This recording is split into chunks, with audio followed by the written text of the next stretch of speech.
Assalamualaikum warahmatullahi wabarakatuh.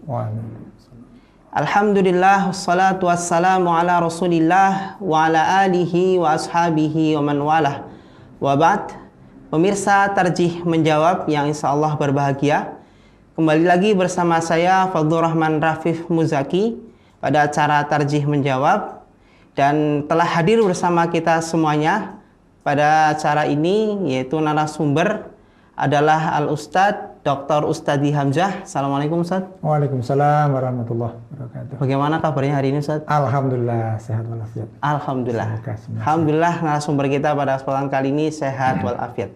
Baik, pemirsa Tarjih Menjawab, tema yang akan kita bahas pada kesempatan kali ini yaitu tentang Risalah Akhlak Islam Filosofis, yang mana ini merupakan salah satu tema bahasan di Munas ke-31 kemarin. Langsung saja Ustadz, mungkin bisa dijelaskan secara umum apa sih isi dari Risalah Akhlak Islam Filosofis ini Ustadz? Kepadanya kami persilakan Ustadz, monggo. Terima kasih Mas Rafif. Pemirsa Tarjih Menjawab yang dirahmati Allah, Assalamualaikum warahmatullahi wabarakatuh. Waalaikumsalam warahmatullahi wabarakatuh. Terkait dengan Risalah Akhlak Filosofis ya, yang itu merupakan produk dari Majelis Tarjih dan Tajdid Pimpinan Pusat Muhammadiyah, itu sebenarnya ada dua risalah. Yang pertama Risalah Akhlak yang filosofis, yang kedua Risalah Akhlak Islami yang praktis ya. Nah, yang filosofis ini menggambarkan bahwa akhlak atau sistem akhlak atau konsep akhlak di dalam Islam yang didasarkan pada Al-Quran dan Sunnah itu dilihat secara perspektif-perspektif yang lebih filosofis, baik itu filsafat-filsafat keislaman dan filsafat nanti juga ada cara pandang bagaimana filsafat Yunani dan sebagainya, itu semua digambarkan di situ, dari peran manusia, kemudian apa yang harus dilakukan manusia, sistem nilai yang harus dijadikan dasar oleh manusia untuk berperilaku, itu semua dibahas dalam konteks yang filosofis. Ya, filosofis di sini bukan berarti kemudian melulu cara pandangnya filsafat saja, tidak, tetapi kita padukan dasar-dasar dari ayat-ayat Al-Quran maupun Sunnah, kemudian cara pandang atau pemikiran filsafat digunakan untuk menjelaskan tadi itu, bagaimana peran manusia, bagaimana sistem nilai, bagaimana perbuatan, bagaimana efek perbuatan, tugas dan sebagainya, itu dibahas di filosofis. Kemudian nanti yang buku yang kedua, Risalah Akhlak Islam yang praktis, itu turunan dari yang filosofis. Oh, berarti prakteknya ya Ustaz? Praktisnya. Jadi nanti dalam konteks yang lebih spesifik, misalnya mengikuti yang PHIWM itu yang secara individu bagaimana, bermasyarakat bagaimana, itu turunan-turunan akhlak yang lebih praktis. Saya kira begitu. Baik, menarik sekali Ustadz penjelasannya mengenai Risalah Akhlak ini. Lalu dalam bahasan Risalah Akhlak Ustadz itu terdapat istilah Al-Akhlakul Karimah atau Akhlakul Karimah Ustadz. Itu maksud Akhlakul Karimah dalam perspektif Risalah Akhlak ini bagaimana Ustadz? Ya, jadi Risalah Akhlak ini memang sumber utamanya ya Quran Sunnah. Tapi bagaimana Quran Sunnah itu diimplementasikan, itu kita mengacu kepada matan keyakinan dan cita-cita hidup Muhammadiyah atau MKCH. Yang di situ ada satu aspek, yaitu akhlak. Akhlak adalah bagaimana kita berperilaku berdasarkan Quran Sunnah dan bukan sumber yang lain.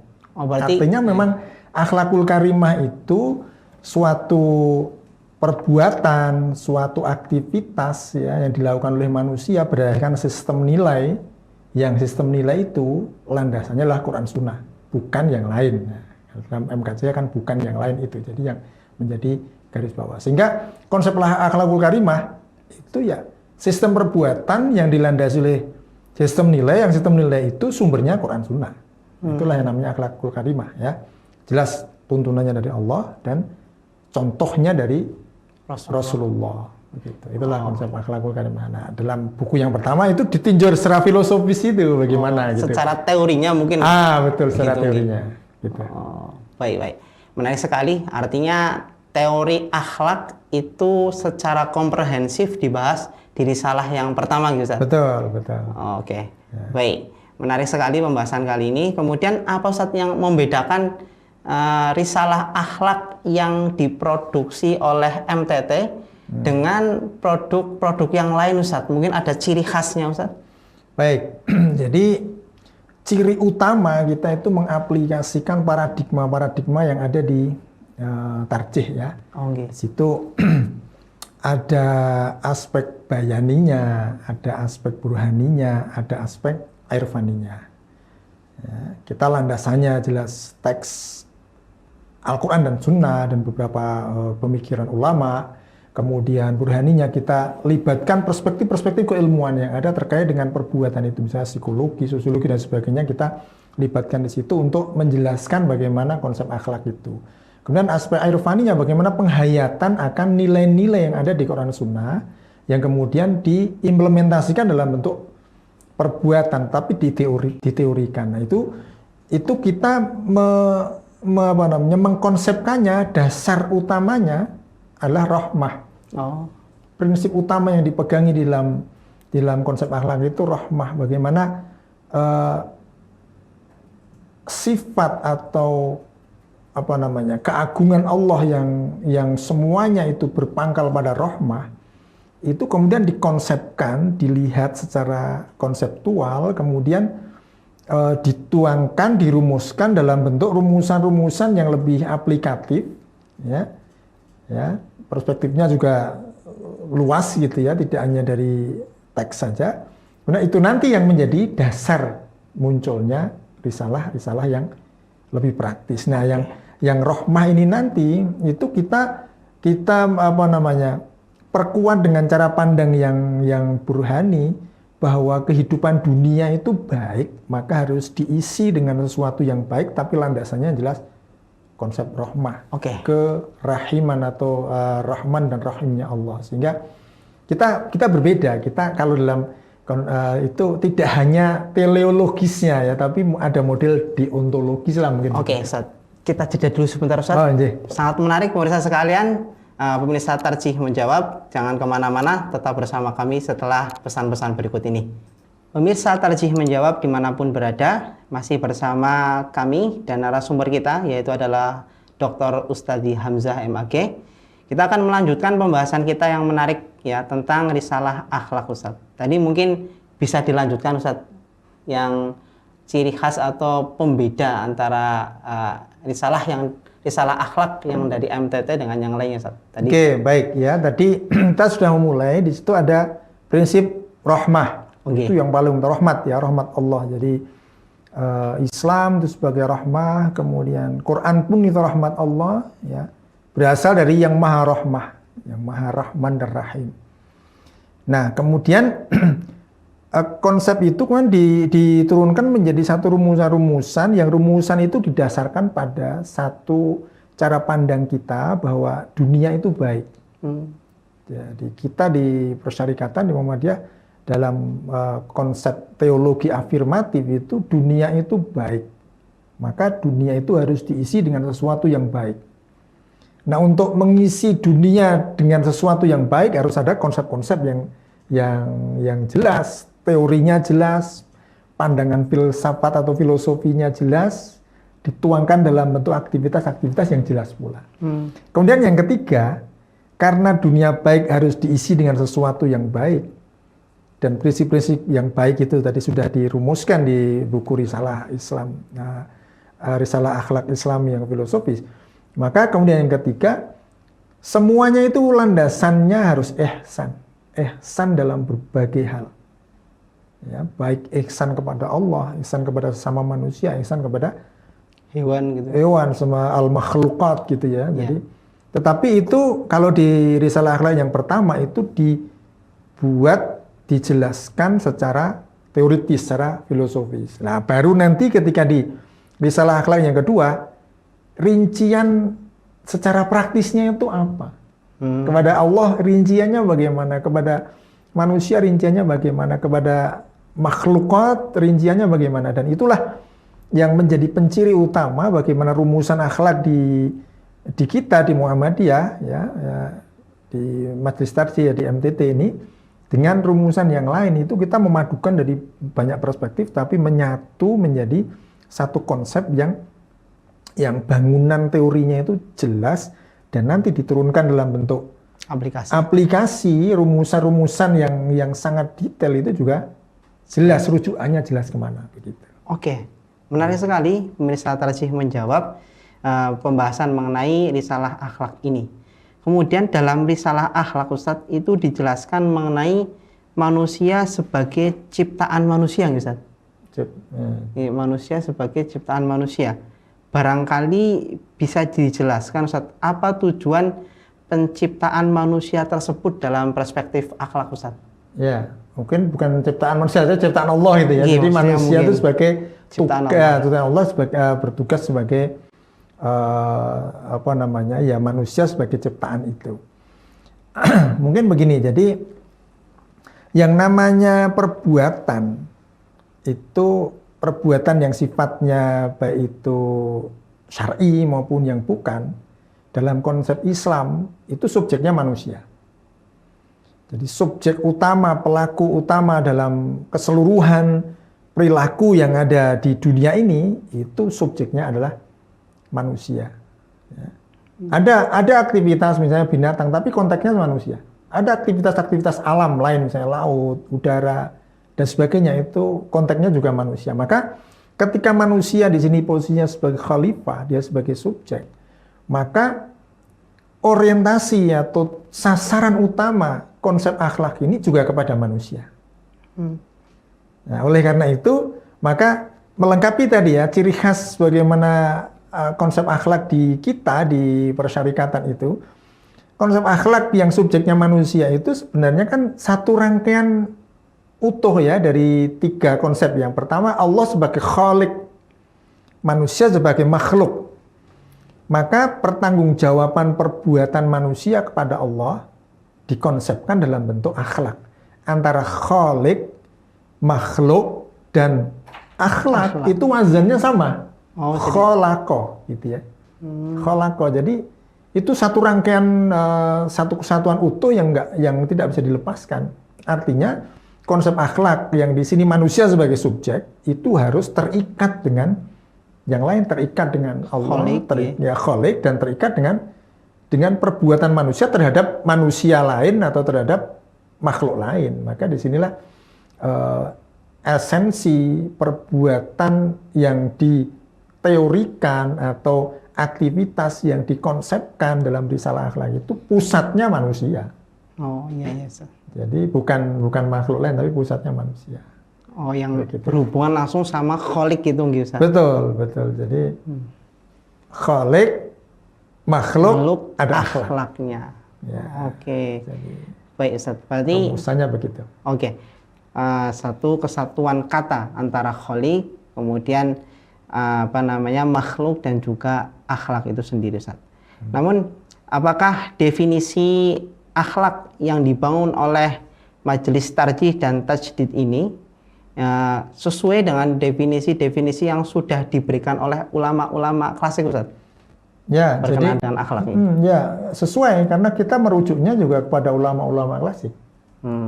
Jadi kita merujuk pada definisi ulama A, ulama B, ulama C, kemudian kita mengambil hal-hal yang lebih spesifik, misalnya untuk konteks di kontemporer ya, yang Muhammadiyah itu langsung merespon bagaimana perilaku-perilaku yang harus dirumuskan.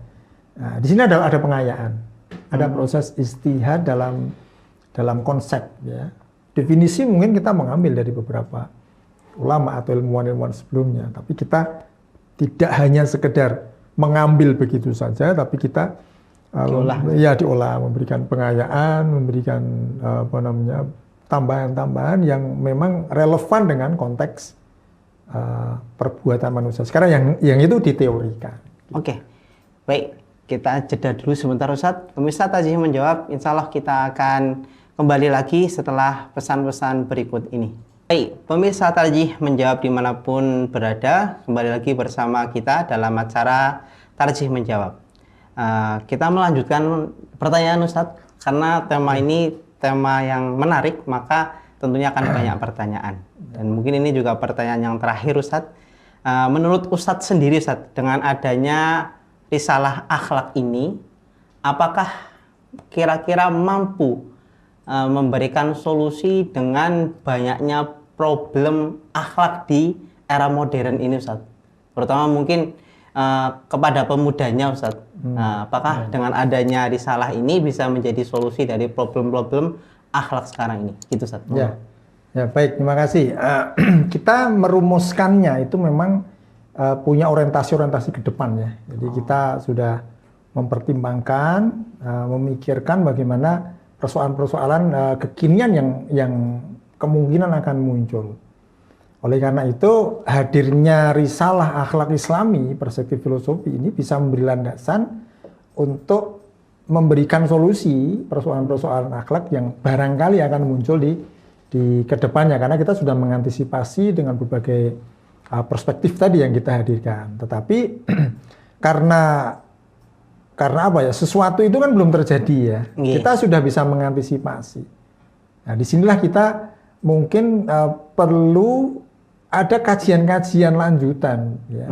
Buku atau risalah sudah ada, tetapi kajian-kajian terhadap isi buku, isi risalah itu tetap harus dilakukan, karena persoalan itu muncul kadang-kadang kita tidak memprediksinya, kadang-kadang kita tidak memperkirakannya.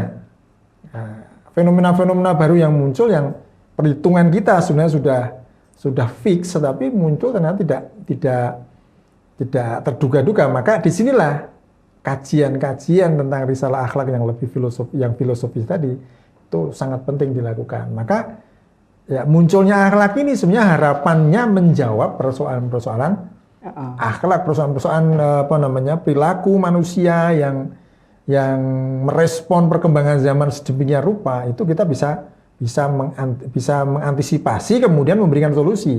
Harapannya begitu. Dan itu sudah masuk dalam pertimbangan-pertimbangan, pemikiran-pemikiran yang ada di risalah akhlak. Tetapi karena tadi sudah saya sampaikan, karena perkembangan zaman itu begitu disruptif gitu ya, begitu kejutan-kejutannya itu begitu masif begitu, karena perkembangan teknologi, perkembangan informasi, perkembangan zaman sedemikian cepat, maka kajian perlu dilakukan. Ada risalah ini tapi ada terus dibahas lagi, dikaitkan dengan perkembangan zaman yang lebih kontemporer, terus begitu seterusnya. Maka hadirnya risalah akhlak yang kedua itu sangat penting, karena itu akan bisa memberi atau memetakan persoalan, kemudian menjawab persoalan, kemudian bisa memberi solusi-solusi yang diharapkan. Gitu. Tapi harapan kita dengan munculnya risalah akhlak yang filosofis ini memang menjangkau jangka panjang. Iya, jangka panjang. Maka kita tidak detail gitu, tidak spesifik, tapi lebih teoritis, karena memang orientasinya ke depan sana. Gitu. Artinya itu bersifat dinamis nih Ustaz? Bersifat dinamis, betul. Bisa jadi mungkin sekarang diproduksi risalah akhlak, nanti pada 20 tahun ke depan bisa berubah lagi teorinya Ustaz? Ya, kalau mungkin teori yang dibangun seperti itu ya, tapi pengayaannya itu mungkin yang akan muncul. Maka pentingnya risalah akhlak yang teori yang praktis itulah nanti yang menurunkan atau merumuskan rumusan-rumusan yang agak general di risalah akhlak filosofis menjadi rumusan-rumusan yang lebih spesifik. Kalau bahasa kita nanti dari al-qiyamul asasiyah di risalah akhlak ya, ketauhidan tadi, rahmat tadi, kemudian kemanusiaan itu dimunculkan di al-qiyamul asasiyah, maka kemudian di al-usulul kuliyahnya itu ada konsep dunia itu baik ya, teologi yang lebih afirmatif, maka harus diisi dengan baik. Maka kemudian ihsan juga, kemudian al-ahkamul far'iyahnya muncul dalam rumusan-rumusan yang lebih mendetail tadi. Oh iya, yang lebih praktis. Iya, trilogi yang dikembangkan di tarjih kan itu al-qiyamul asasiyah, kemudian al-usul kuliyah, kemudian al-ahkamul far'iyah. Ini tidak hanya dalam aspek hukum, tapi dalam aspek persoalan-persoalan kemanusiaan secara umum, termasuk dalam hal akhlak. Jadi ya orientasi kita ke depan, kita berharap ini menjangkau persoalan-persoalan ke depan yang sudah dipertimbangkan dengan berbagai perspektif yang kita hadirkan tadi. Tidak hanya filosofi, tapi mungkin ada psikologi, sosiologi, antropologi juga masuk di situ. Oke. Menarik Ustadz, terima kasih. Dan kemudian Ustadz barangkali bisa diberikan saran kepada pemirsa akan pentingnya pemirsa harus membaca hasil produk dari Majelis Tarjih ini Ustaz, terutama terkhusus mengenai masalah risalah akhlak Islam filosofis ini Ustaz. Ya. Biar nggak membaca referensi lain mungkin Ustaz. Gitu. Ya baik, pemirsa Tarjih menjawab yang dirahmati Allah. Jadi salah satu produk Tarjih yang kita bahas sekarang yaitu risalah akhlak Islami perspektif filosofis ini memberikan narasi-narasi yang kita susun, yang disusun secara komprehensif, menghadirkan banyak perspektif untuk merumuskan satu cara pandang akhlak yang filosofis. Kenapa dipilah antara filosofis dan praktis? Karena filosofis ini lebih mewadahi aspek intelektualitas, mewadahi aspek epistemologinya, bagaimana perilaku manusia dan sebagainya. Kemudian yang risalah akhlak yang kedua, itu risalah akhlak yang praktis, itu turunan ya dari rumusan-rumusan yang relatif agak global tadi ya, karena teoritis itu agak global, diturunkan menjadi yang lebih praktis. Tentu ini akan memperkaya, beririsan erat dengan putusan-putusan persyarikatan yang lain, misalnya MKCH, PHIWM, ya, atau bahkan lebih atas lagi dari Muqaddimah Anggaran Dasar ya, di persyarikatan, kemudian MKCH, kemudian PHIWM yang itu sudah dirinci. Ada 11 aspek dalam kehidupan kita manusia, baik secara individu sampai dalam hal sosial budaya yang lebih luas, itu akan saling teranyam, terjalin ya dengan risalah akhlak yang disusun oleh Majelis Tarjih dan Tajrid Pimpinan Pusat Muhammadiyah. Oleh karena itu, bagi kita warga persyarikatan, ketika akan merujuk, akan melihat bagaimana cara pandang Islam terkait dengan perilaku manusia dalam ini al-akhlakul karimah, ya rujukan kita sebagai warga persyarikatan tentu di putusan tarjih ini. Dan ini ketika menjadi putusan tarjih dan ditanfidkan oleh pimpinan pusat, ini menjadi satu keputusan yang mengikat, dalam arti kita sebagai warga persyarikatan untuk membahas persoalan akhlak, kita perlu merujuk ke risalah akhlak Islami yang filosofis maupun yang praktis untuk rincian yang lebih detail dengan produk-produk tadi yang lain. Tadi sudah saya sebutkan ada MKCH dan PHIWM, Pedoman Hidup Warga Islami Muhammadiyah. Begitu. Oke, baik, terima kasih kami ucapkan kepada Ustadz Hamzah yang telah membersamai kita semuanya dalam acara Tarjih Menjawab. Pemirsa Tarjih Menjawab dimanapun berada, nampaknya karena waktu sudah selesai, maka saya Fadlur Rahman Rafif Muzaki mengingatkan bahwasanya tetap mengikuti acara Tarjih Menjawab, saksikan di channel TV-mu selama bulan Ramadan ini. Dan saya beserta tim kru yang bertugas memohon undur diri dari acara Tarjih Menjawab. Lebih dan kurangnya mohon maaf. Naqulu qoulina hadza wa nastaghfirullah li wa lakum. Wassalamualaikum warahmatullahi wabarakatuh. Waalaikumsalam.